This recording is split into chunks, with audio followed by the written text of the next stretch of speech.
페이스북에서 김영봉 목사님이 쓰신 글을 보았는데요. 유명한 목사님이시죠? 워싱턴에서 목회를 하고 계시는데요. 이런 내용이 있습니다. 내일 단에 서기가 두렵습니다. 이럴 때는 다른 사람을 세우고 예배자의 자리에 내려앉고 싶습니다. 하지만 그것이 또한 주님께서 이런 때를 위해 주신 자리라고 믿고 마음 다해 준비하고 섭니다. 제가 준비한 말들이 또 누군가를 분노하게 하고 실망하게 할지라도 서야만 합니다. 주님의 인도하심을 의지하고. 부활을 축하해야 할 이 시간, 주님, 저희는 축하할 기분이 아닙니다. 진도 앞바다에서 일어난 초대형 비극으로 인해 몸은 예배의 자리에 나왔지만 마음은 복잡하고 착잡하고 괴롭습니다. 수많은 꽃망울이들이 피지도 못하고 꺾였습니다. 아직도 물속에서 살 길을 찾아 사투하는 이들이 있을지 모르는데 구조의 손길은 허둥대고만 있습니다. 수많은 가슴들이 찢겼습니다. 수많은 하늘들이 무너졌고 땅은 끝을 알 수 없는 어둠 속으로 꺼져버렸습니다. 책임 있는 자들은 제 살 길을 찾아 달아났고 책임져야 할 이들은 피할 길만 찾습니다. 갈수록 슬픔은 커지고 분노는 증폭되는데 아무 길도 보이지 않습니다. 아, 주님, 어쩌면 좋겠습니까? 이런 일을 당할 때면 주님이 안 계신 것 같기도 하고 계시다면 무능하신 것 같고 능력이 있다면 냉담하신 것 같은 느낌에 사로잡힙니다. 그 많은 영혼들이 속절없이 쓰러질 때 주님은 뭘 하셨느냐고 따지고 싶습니다. 왜 침묵하셨는지, 왜 내버려 두셨는지, 왜 이 아수라장을 그대로 지켜보시는지 따지고 싶습니다. 라고 하는 글이었습니다. 사실은 저도 지난 한 주간 동안 설교를 준비하기가 참 쉽지가 않았습니다. 부활에 대한 말씀을 고민하고 또 생각하고 묵상하려고 애를 썼지만 정작 부활의 기쁨, 또 부활의 소망, 부활의 감격을 느끼기보다는 마음속 깊은 곳에서 울려오는 그 안타까움, 그 슬픔만이 더 진해졌기 때문입니다. 이런 상황에서 어떻게 부활절 설교를 해야 할까? 좀 두려운 마음. 근데 마침 김영봉 목사님의 글을 보면서 그 목사님도 나와 똑같은 마음을 갖고 계셨구나, 이런 생각을 하게 되었습니다. 오늘은 그래서 조금 힘든 부활에 대한 이야기를 좀 생각해 보려고 합니다. 조금 기쁘고 즐겁고 행복한 부활이 아니라 조금 고통스러운 부활을 함께 나누는, 부활의 의미가 무엇인지를 다시 한번 되새겨보는 그런 시간이 되었으면 좋겠는데요. 제가 말씀을 묵상하면서 한 가지 참 다행스러운 사실을 깨닫게 되었는데요. 그것은 뭐냐면 한국 국민들만 부활의 감격, 부활의 기쁨을 느끼지 못하는 게 아니라 어쩌면 처음 부활을 경험했던 제자들도 지금 우리들이 경험하고 있는 마음과 크게 다르지 않다는 사실을 알게 되었습니다. 예수님이 부활하셨습니다 라고 하는 그 소식을 듣자마자 갑자기 제자들이 즐겁습니다, 기쁩니다, 행복합니다, 이렇게 확신하고 감격하고 사람들에게 부활을 증거하고 선포한 것이 아니라고 하는 사실입니다. 참 다행이라는 생각을 하게 되었습니다. 혹시 오늘 이 자리에 앉아 계신 분들 가운데 부활이 잘 믿어지지 않는 분이 있다면 크게 낙심할 필요 없습니다. 걱정할 필요도 없고, 남들이 부활을 기뻐하는데 나는 왜 이렇게 기쁘지 않을까? 왜 그 부활의 느낌이 오지 않을까? 나도 남들처럼 좀 기뻐하는 척이라도 해봐야지. 그러실 필요도 없습니다. 제자들도 그러지 못했기 때문에. 내가 이성적으로 이해한다고 부활이 나에게 일어나는 것이 아닙니다. 어느 순간에 우리로 하여금 부활이 다가올 때가 있습니다. 그래서 오늘은 내가 부활을 스스로 기뻐해야지 내가 만들어내는 기쁨 가운데 도취되는 것이 아니라 주님의 부활이 나에게 어떻게 찾아오는지를 한번 같이 생각해 봤으면 좋겠습니다. 예수님의 부활 사건을 기록하고 있는 말씀들을 한번 찾아보면 좋겠는데요. 요한복음 20장 말씀을 보면 막달라 마리아가 무덤을 막은 돌이 옮겨진 것을 보고 제자들에게 말하는 장면이 기록되어 있습니다. 그 이야기를 듣고 베드로와 또 한 명의 제자가 예수님의 무덤이 비었다는 사실을 확인하러 달려오는 과정 가운데 어떤 말씀이 기록되어져 있냐면 요한복음 20장 8절 한번 읽어볼까요? 요한복음 20장 8절입니다. 함께 읽겠습니다. 시작. 그때 무덤에 먼저 갔던 그 다른 제자도 들어가 보고 있더라. 이 말씀만 보면 제자가 예수님의 부활하신 그 빈 무덤을 발견하고 믿었구나 이렇게 생각하기가 참 쉬운데요. 사실은 그 내용이 아닙니다. 예수님의 부활을 믿었다는 이야기가 아니라 막달라 마리아가 예수님의 무덤이 비었다고 말한 것을 믿게 되었다라고 하는 의미입니다. 그래서 9절 말씀, 그 다음 9절 말씀 볼까요? 시작. 그들은 성경에 그가 죽은 자 가운데서 다시 살아나야 하리라 하신 말씀을 아직 알지 못하다. 친절하게 이렇게 설명해주고 있습니다. 믿더라라고 하는 말을 잘못 오해할까봐 아직 이 사람들은 예수님의 부활이 무슨 의미를 갖고 있는지 알지 못하였다라고 하는 것을 설명해 주고 있다는 거죠. 마리아 빈 무덤을 발견했던 마리아는 무덤 밖에서 울다가 흰옷 입은 천사와 함께 부활하신 예수님을 직접 만나는 장면이 그 다음에 또 등장한대요. 20장 14절 말씀 한번 보실까요? 20장 14절 말씀 함께 읽겠습니다.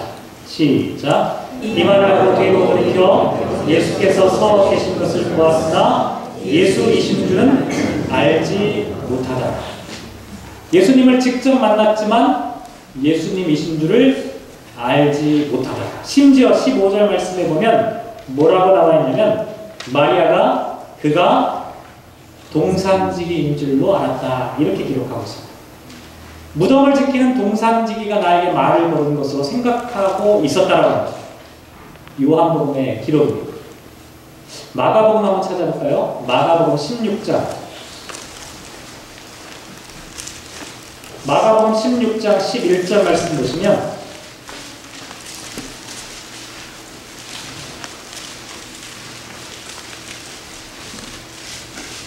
마가복음 16장 11절 말씀 같이 한번 읽겠습니다. 시작. 그들은 예수께서 살아나셨다는 것과 마리아에게 보이셨다는 것을 듣고도 믿지 아니하니라. 듣고도 믿지 않았다라고 말씀하고 있습니다. 또 13절 한번 볼까요? 마가복음 16장 13절 같이 한번 읽겠습니다. 시작. 두 사람이 가서 남은 제자들에게 알렸을 때 역시 믿지 아니하니라. 두 사람의 제자가 다른 제자들에게 이야기했지만 다른 제자들도 믿지 않았다. 누가복음 한번 찾아볼까요? 누가복음 24장을 한번 볼게요. 누가복음 24장을 보면 빈 무덤을 다녀온 여인들이 부활의 소식을 전하는 장면이 나와 있는데 그때 사도들의 반응이 나와 있습니다. 24장 11절 누가복음 24장 11절 읽겠습니다. 시작. 사도들은 그들의 말이 허탄한 듯이 들려 믿지 아니하나. 사도들은 여인들의 말을 허탄한 허무맹랑한 이야기로 듣고 믿지 아니하였다. 그 다음에 나와 있는 이야기가 엠마오로 가는 두 제자의 이야기인데요. 16절 볼까요? 16절 예수님이 함께 두 제자와 동행하셨음에도 불구하고 16절 시작. 그들의 눈이 가려져서 그인 줄 알아보지 못하고. 옆에서 함께 동행하셨음에도 불구하고 예수님인 줄을 알지 못해요. 예수님이 얼마나 답답하셨을까요? 그래서 이렇게 말씀하세요. 누가복음 24장 25절 읽을게요. 시작. 이르시되 일어나고 선지자들이 말하는 모든 것을 마음에 어디 있는 자들이요. 예수님이 얼마나 마음이 답답하셨으면 미련한 사람들이다. 당신의 제자들을 향해 이렇게 말했습니다. 도저히 못 믿으니까 어떻게 해요? 다시 한번 예수님께서 그 제자들에게 직접 나타나서 보여주셨어요. 누가복음 24장 37절 말씀. 37절 시작. 그들이 놀라고 무서워하여 그 모든 것을 영으로 생각하는지라. 영어로 생각하는 게 뭔지 다 아시죠? 영어 성경 보면 고스트로 나와 있어요. 복음서마다 다 이렇게 기록되어져 있어요. 예수님이 부활하신 당일, 바로 오늘이죠. 예수님의 부활의 소식을 증거했지만, 부활하신 예수님을 직접 만나기까지 했지만, 부활하신 예수님께서 사람들 향해 부활의 산 증거를 보여주셨음에도 불구하고 아무도 믿지 못했다는 것. 공생애를 함께했던 제자들조차도 빈 무덤을 확인한 다음에도 만나주셔서 대화를 해도 그들은 부활을 인정하지 못했어요. 그래서 저와 여러분 어떻습니까? 못 믿는 게 당연해요. 안 믿어지는 게 오히려 정상입니다. 2000년 전에 여러분 직접 본 것도 아니잖아요. 경험한 것도 아니잖아요. 직접 만난 사람들조차도 믿지 못하는데 2000년이나 지난 이 시간에 저와 여러분이 어떻게 부활을 믿는다고 이야기할 수 있겠습니까? 불가능한 일이죠. 그런데 이 자리에 앉아있는 저와 여러분은 부활을 믿는다라고 고백하고 있습니다. 우리가 어떻게 부활을 믿을 수 있게 되는 걸까요? 혹시라도 이렇게 생각하시는 분 계실까 모르겠는데 어렸을 때부터 하도 많이 들어가지고 세뇌를 당한 것 같아요. 오늘 저와 여러분이 부활의 사건이 예수님 당시에 있었던 사람들도 제대로 믿지 못했던 그 사건을 오늘 우리들이 어떻게 믿을 수 있는지, 오늘 우리들에게 어떻게 부활의 사건이 경험되고 있는 것인지 라고 하는 것들을 다시 한번 깊이 한번 생각해 봤으면 좋겠습니다. 부활은 저와 여러분의 삶 가운데 반드시 경험되게 되어 있습니다. 그저 머리로만 이해되는 것이 아니라 부활의 사건이 지금도 역사적으로 실제적으로 나타나고 있기 때문에 우리는 그 사건을 믿을 수 있다는 것이죠. 오늘 말씀의 내용을 제가 좀 묵상하면서 개인적으로는 이런 좀 아쉬운 점이 하나 있었는데, 왜 하나님께서 창세기 말씀 보시면 창조의 과정을 하나하나 다 설명하시잖아요. 첫째 날 뭐하고 둘째 날 뭐하시고. 근데 왜 예수님께서 이 부활하시는 이 역사적이고 중요한 이 사건을, 부활의 그 과정들을 생생하게 기록하고 있지 않을까? 그런 말씀 없잖아요. 그죠? 다만 뭐만 있습니까? 부활을 경험했던 사람들이 예수님이 부활하셨다라고 말하는 증언만 있을 뿐이에요. 저는 그게 좀 아쉽더라고요. 그냥 복음서 한 챕터를 딱 정해가지고 1장 1절 하나님께서 먼저 예수님의 심장을 박동시키셨다. 1장 2절 하나님께서 호흡을 불어넣으셨다. 1장 3절 드디어 예수님이 눈을 번쩍 뜨셨다. 예수님의 영혼이 살아나셨다. 이렇게 순서적으로 착착착 하나님께서 어떻게 예수님을 다시 부활시키셨는지 그와 같은 내용이 자세하게 기록되어져 있다면 2000년이 지난, 아니 3000년이 지나든 4000년이 지나든 그 말씀이 이렇게 되어 있지 않느냐? 예수님의 부활을 믿을 수 없다고 말하는 사람들에게 예수님이 이렇게 부활하셨다. 우리도 이렇게 부활할 것이다. 부활은 실제적이고 하나님이 역사하신 하나님의 사건이다라고 하는 것을 확 보여줄 수 있으면 얼마나 좋을까요? 근데 그런 게 없더라고요. 근데 오늘 예레미야 말씀을 제가 묵상하면서 제가 조금 전에 말씀드린 그런 것은 아니지만 비슷한 힌트를 제가 발견하게 되었어요. 저 개인적으로는 상당히 감격적인 그런 시간입니다. 예레미야 오늘 31장 말씀인데요. 흔히 예레미야 30장부터 33장까지를 어떤 제목으로 사람들이 제목을 붙이냐면 위로의 책이다. 30장부터 33장까지는 그냥 위로의 말씀만 담겨 있어요. 위로의 책이에요. 31장이니까 당연히 31장도 위로의 책이에요. 그런데 어떤 위로인지 뭐 금방 아마 추측하실 수 있을 거예요. 바벨론 땅에서 살아가게 된 이스라엘 백성들에게 회복과 구원에 대한 약속을 주시면서 위로하시는 말씀이 그 가운데 담겨져 있어요.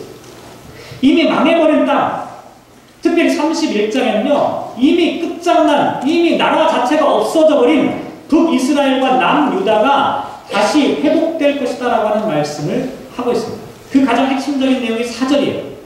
4절 한번 다시 한번 읽어볼까요? 예레미야 31장 4절 한번 같이 읽겠습니다. 시작. 저녁 이스라엘아, 내가 다시 너를 세우리니 내가 세움을 입을 것이요 내가 다시 소고를 들고 즐거워하는 자들과 함께 춤추며 나오리라. 내가 다시 너를 세운다 라고 말씀하고 있습니다. 이것은 말 그대로 하나님께서 이스라엘을, 망해버린 이스라엘을 재건하시고 회복하시겠다라고 하는 약속의 말씀이에요. 그런데 어떻게 이스라엘을 다시 세우시냐면 예를 들어 설명하시는데 그 앞에 2절 말씀 한번 보실까요? 2절 같이 읽겠습니다. 시작.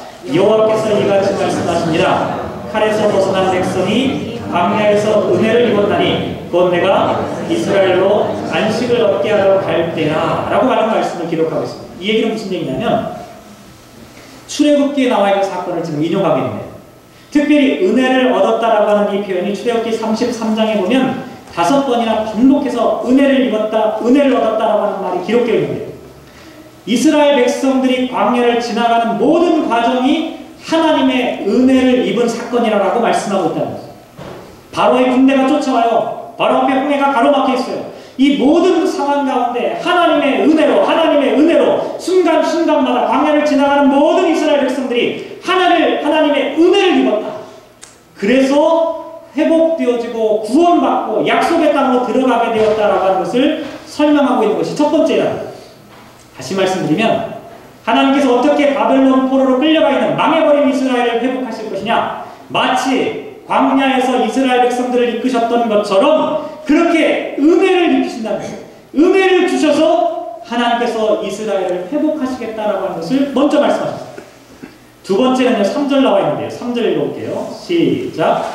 옛적에 여호와께서 나에게 나타나사 내가 영원한 사랑으로 너를 사랑하기에 인자함으로 너를 이끌었다 하였노라. 첫 번째는 뭐였어요? 은혜였어요. 두 번째 하나님께서 말씀하시는 내용이 뭐냐면 영원한 사랑이라고 하는 것을 말씀하고 있습니다. 무슨 얘기냐면 하나님께서 망해버린 이스라엘을 다시 세우기 위한 두 가지 방법을 지금 말씀하고 있는데, 하나는 하나님이 이스라엘 백성들을 출애굽 과정 가운데 끊임없이 은혜를 베푸셨던 것처럼 그와 같은 은혜, 그리고 변치 않는 하나님의 영원하신 그 사랑이 이미 망해버렸지만 그 나라를 다시 세우는 하나님의 구원의 재료가 된다라고 하는 것을 말씀해주고 있습니다. 그런데 오늘 이 말씀이 예수님의 부활과 무슨 관계가 있을까요? 관계가 있어서 말씀드리는데요. 그 관계를 좀 찾아내기 위해서는 조금 복잡하지만 성경에 나와 있는 말씀들을 좀 생각해 볼 필요가 있는데요. 오늘 본문 말씀에 다시 세운다라고 하는 이 단어를 제가 설교의 제목으로 삼았습니다. 다시 세운다. 이 단어를 제가 한 주 동안 묵상하면서요, 수많은 이 사전과 자료들을 찾아봤습니다. 다시 세운다라고 하는 단어가 기록되어져 있는 이 성경의 많은 장들을 찾아보다가 어떤 본문을 발견하게 되었냐면 창세기 2장 21절에 기록되어져 있는 여호와 하나님이 아담에게서 취하신 그 갈빗대로 여자를 만드시고 그를 아담에게로 이끌어 오신다라고 하는 장면이 기록되었습니다. 하나님이 아담에게 취하신 그 갈빗대로 여자를 만드신다라고 하는 때, 이 만들다라고 하는 단어를 다시 세운다라고 하는 단어로 사용하게 됩니다. 저는 사실 이 말씀을 묵상하면서 충격을 받았어요. 아, 내가 성경 지식이 이렇게 없다니. 어떤 충격이었냐면, 제가 그동안 알고 있기는 뭐였냐면, 창세기에 나와 있는 하나님이 만드신다라고 하는 단어는 유명한 동사가 있어요. 바라라고 하는 유명한 동사가 있어요. 하나님이 창조하신다라고 하는 이 바라라고 하는 동사를 사용한 것으로만 이해하고 있었어요.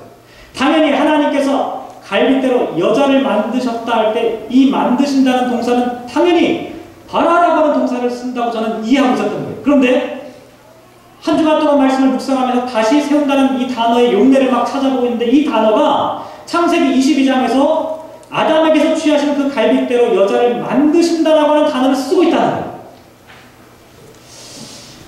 고민이 됐어요. 왜 이 단어를 사용했을까? 하나님께서는 창조의 능력을 보여주시기 위해 하나님의 창조를 나타내는 특별한 단어 바라라고 하는 이 단어를 사용하고 있는데, 예를 들면 창세기 1장 27절 말씀 보면 하나님이 자기 형상 곧 하나님의 형상대로 사람을 창조하시되 남자와 여자를 창조하신다 라고 할 때 전부 다 바라라고 하는 동사를 쓰고 있어요. 하나님의 창조를 나타내는 중요한 단어예요. 그 이유가 무엇인지를 찾아보다가 제가 알게 된 사실이 뭐였냐면, 이유가 있더라고요. 이 바라라고 하는 이 동사, 하나님이 창조하신다라고 하는 이 바라라고 하는 이 동사는 아무것도 없는 절대적인 무 가운데서 새로운 것을 창조하신다라고 할 때 그 동사를 사용한다. 그러니까 바라라고 하는 동사를 쓰면 아무것도 없는 상태를 상정하시는 겁니다. 아무것도 없는 가운데 새로운 무엇인가를 하나님이 창조하신다. 그런데 다시 세운다라고 하는 동사는 그것과는 조금 다르다. 정리해보면 이런 거예요. 하나님께서 아담을 창조, 바라하셨어요. 그 다음에 하와를 다시 세웠다. 이렇게 지금 성경은 기록하고 있었다는 거예요. 아담이 있었기 때문에 하와는 그 위에 다시 세워진 존재, 이렇게 설명을 하고 있었다는 거예요. 그리고 이때 사용된 재료가 뭐였죠? 아담의 갈빗대를 사용하셨다. 이렇게 있거든요. 아담의 갈빗대를 재료 삼아 여자를, 하와를 다시 세운 것으로 이렇게 표현하고 있다. 이 말씀을 좀 잘 기억하실 필요가 있습니다. 이 말씀을 오늘 말씀과 한번 비교해 보시면, 이스라엘 백성들이 전혀 없었어요. 완전히 무의 상태였어요. 거기서 새로운 이스라엘을 다시 만든다는 의미가 아니잖아요. 다시 세운다라고 하는 말도 이스라엘이 이미 있었어요. 비록 망해버렸지만 존재하고 있던 이스라엘이 지금 포로로 끌려가서 산산조각 나버린 겁니다. 그 이스라엘 하나님께서 다시 세운다. 하와를 아담의 갈빗대로 다시 세우는 것처럼 이스라엘 백성들을 다시 세운다라고 하는 그 말씀을 하기 위해서 이 단어를, 같은 단어를 지금 사용하고 있었다는 거죠. 그런데 이게 부활과 결정적인 관계가 있었어요.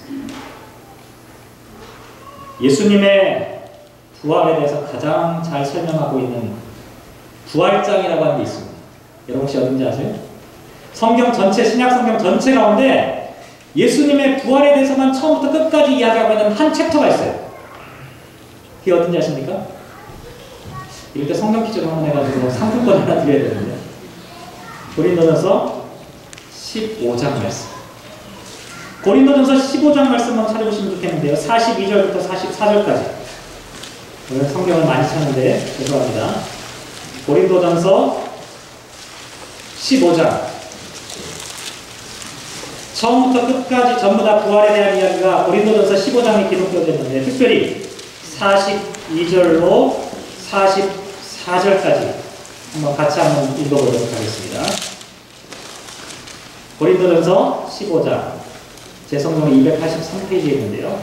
자, 함께 읽겠습니다. 시작. 죽은 자의 부활도 그와 같으니 썩을 것으로 심고 썩지 아니할 것으로 다시 살아나며, 욕된 것으로 심고 영광스러운 것으로 다시 살아나며, 약한 것으로 심고 강한 것으로 다시 살아나며, 육의 몸으로 짐고 신령한 몸으로 다시 살아나나니 육의 몸이 있은즉 또 영의 몸도 있느니라.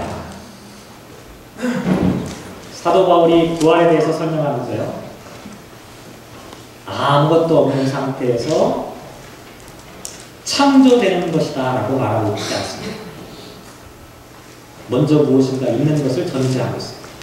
그게 뭐예요? 썩을 것, 욕된 것, 약한 것, 육의 몸이라고 하는 것이 이미 존재하고 있었다라고 말하고 있죠. 그런데 그런 것들이 어떻게 돼요? 썩지 아니할 것, 영광스러운 것, 강한 것, 신령한 몸으로 다시 세워지는 것, 다시 살아나는 것, 이것을 부활이라고 하는 표현으로 지금 말씀하고 있다는 거죠. 다시 말해서 세 가지 이야기는 공통점을 갖고 있었어요. 아담의 갈빗대로 하와를 다시 세우는 것, 이스라엘 백성들 망해버렸지만 이스라엘 백성들을 다시 세우는 것, 썩을 것과 욕된 것과 육의 몸을 영광스럽고 신령한 몸으로 다시 세우는 사건, 똑같은 단어를 사용하고 있는 이유가 바로 여기에 있었다는 것이죠. 전혀 없었던 것이 아니라 무엇인가 그 바탕에 있었는데 그것을 통하여서 무엇인가 하나님께서 새로운 것을 다시 세운다라고 하는 것을 말씀하고 있는데, 부활이라고 하는 사건이 바로 그와 같은 사건이라고 하는 것을 말씀하고 있다.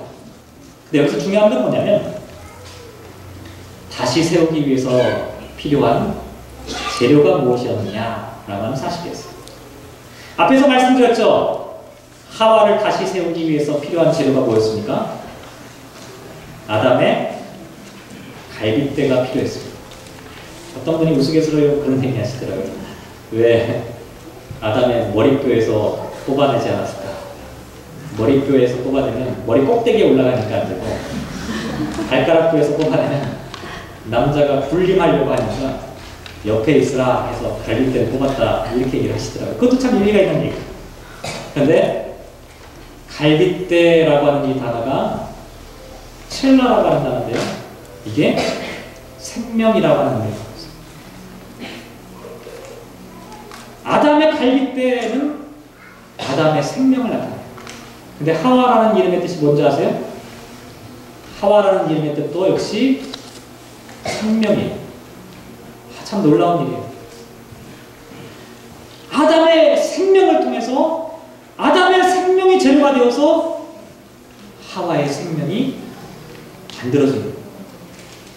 아담의 생명이, 다시 말해서 아담은 그 죽음을 통해서 새로운 생명을 만들어내는 재료가 되었다는 거예요. 하와라고 하는 새로운 생명을 아담의 생명으로부터 시작하고 있다고 하는 것을 말씀해 주고 있다. 예레미야 31장에서 제가 두 가지 재료가 있다고 말씀드렸어요. 하나님께서 이스라엘 백성들을 다시 세우실 때 말씀하신 2절과 3절에 나와 있는 두 가지 재료가 뭐였습니까? 하나는 하나님께서 그동안 이스라엘 백성들에게 베푸셨던 은혜라고 하는 단어였고, 다른 하나는 하나님께서 변치 않고 사랑하시는 영원한 사랑이다, 이렇게 말씀하고 있습니다. 하나님을 거역하고 부패하고 썩어버린 죄악 가운데 빠져있는, 그래서 멸망당할 수밖에 없는 이스라엘이지만, 하나님은 그 이스라엘을 다시 세우기 위해서 하나님의 은혜라고 하는 재료와 하나님의 영원하신 사랑이라고 하는 그 재료를 통해서 이스라엘을 다시 세우신다라고 말씀하고 있다는 거죠. 저는 이 재료가 부활의 재료라고 하는 사실을 생각해 보게 되었습니다. 부활은 아무것도 없는 것에서 전혀 새로운 무엇인가가 창조되는 것이 아니라 독생자를 아끼지 않고 이 땅에 보내신 하나님의 은혜라고 하는 이 재료, 예수 그리스도께서 십자가에서 물과 피를 다 쏟으신 영원한 사랑이라고 하는 재료를 통해서, 아담의 갈빗대라고 하는 그 생명을 통해서 새로운 생명이 나오듯이 하나님께서 베풀어 주신 그 은혜와 사랑이라고 하는 그 재료가 부활의 재료가 되고 있다고 하는 사실을 우리에게 말씀해 주고 있다. 그 사실을 생각해 보니까 부활의 과정들을 1장 1절 심장을 박독시킨다, 1장 2절 그에게 호흡을 불어넣으셨다, 1장 3절 눈을 뜨게 하고 그가 다시 벌떡 일어났다라고 하는 그 과정에 대한 설명이 중요하지 않다라고 하는 사실을 알게 되었습니다. 부활의 사건이라고 하는 것은 하나님의 은혜와 예수 그리스도의 사랑을 통해서 다시 세워지는 사건이기 때문에 그래요. 하나님의 은혜와 예수 그리스도의 사랑을 다시 경험하는 사람들에게는 다시 세워지는 부활의 사건이 2000년의 역사 가운데 다시 반복되고 끊임없이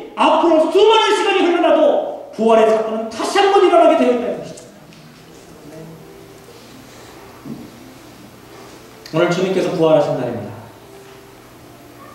다시 세우는 것이 부활입니다.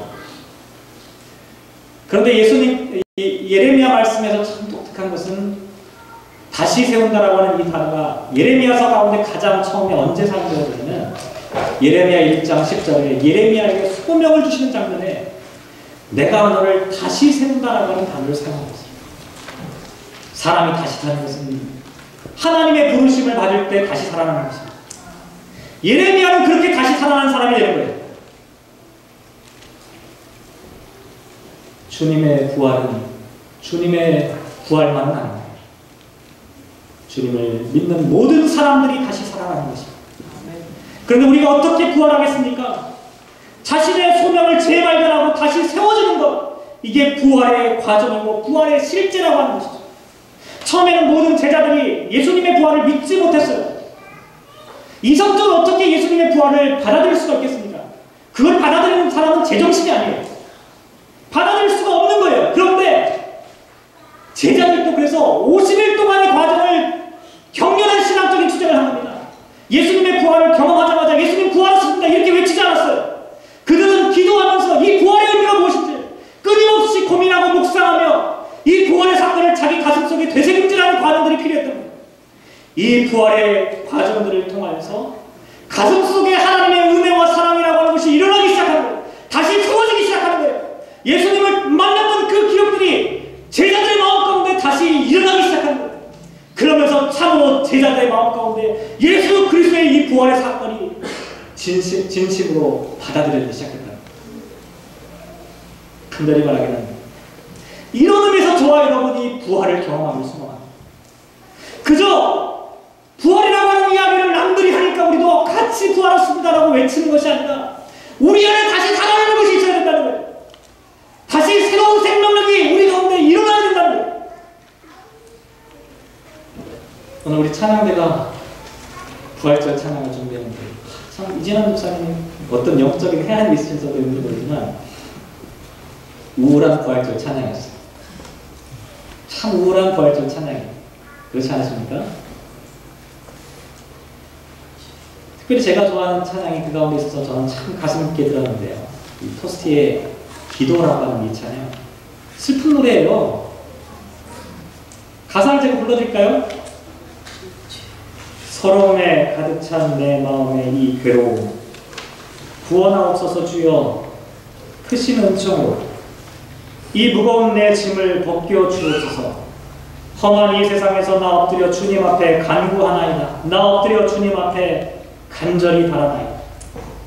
보소서 나의 생명 사라져감을 순간마다 마지막 촛불같이 양지의 눈같이 주여 당신 품 안에 내 영혼 다시 불러 소생케 하옵소서. 오 주여 구원하옵소서. 이 세상 죄악에서 오 주여 구원하옵소서. 이 세상 고난에서 구하소서. 나의 주여 도우소서. 나의 주. 참 슬픈 찬양인데요. 오늘 우리가 맞이하는 이 부활절에 딱 맞는 찬양이라는 생각을 해보았습니다. 왜 그럴까요? 주님께서 부활하셨음에도 불구하고 이 세상은 다시 세워져 있지 않기 때문에 세월호 선장을 보면서 처음에는 화가 났어요. 저런 나쁜 사람이 다 있나? 자기 혼자 살겠다고 배를 버려두고 그 어린 생명들을 다 죽게 내버려뒀어요. 근데 점점 그 소리를 하지 못하겠다.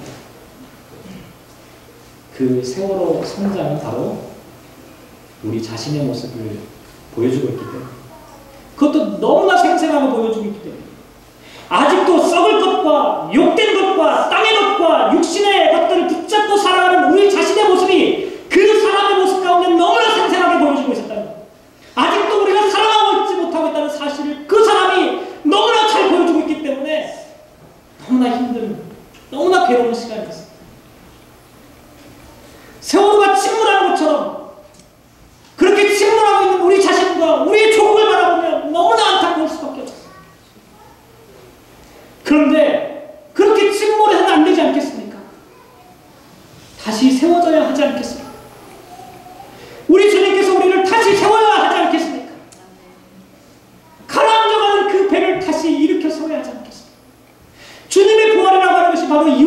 사건을 우리에게 말씀해주고 있다는 것이죠. 사랑하는 성도 여러분, 주님의 부활은 관념적인 사건이 아닙니다. 그저 주님 부활하셨습니다라고 박수치고 끝날 일이 아닙니다. 주님의 부활은 정말로 우리의 삶 가운데 다시 살아나는 역사가 있어요. 저와 여러분이 썩은 것들, 욕된 것들, 육신의 것들, 그 모든 것들을 땅에 묻어버리고 다시 살아나야. 그럴 때 우리는 참다운 주님의 부활을 경험할 수가 있는 것입니다. 그럴 때 우리는 살아있다고 말할 수 있는 것입니다. 그럴 때 우리는 예수 그리스도와 함께 부활의 기쁨 가운데 참여한다고 말할 수 있는 것입니다. 사랑하는 성도, 슬픈 부활절이지만 이 말씀을 묵상하며 주님께서 우리에게 주시는 그 은혜를 다시 한번 생각해 보시길 바랍니다. 다시 살아나는 역사가, 다시 세워지는 역사가, 바벨론 포로로 끌려서 철저히 망해버린 그 나라가 하나님의 은혜와 사랑으로 다시 세우듯이 저와 여러분의 삶도 부활하신 예수님을 통해서 다시 세워지고 다시 살아나는 역사, 저와 여러분뿐만 아니라 우리의 조국에도 있고 우리의 사랑하는 조국에도 부활의 역사가 나타납니다.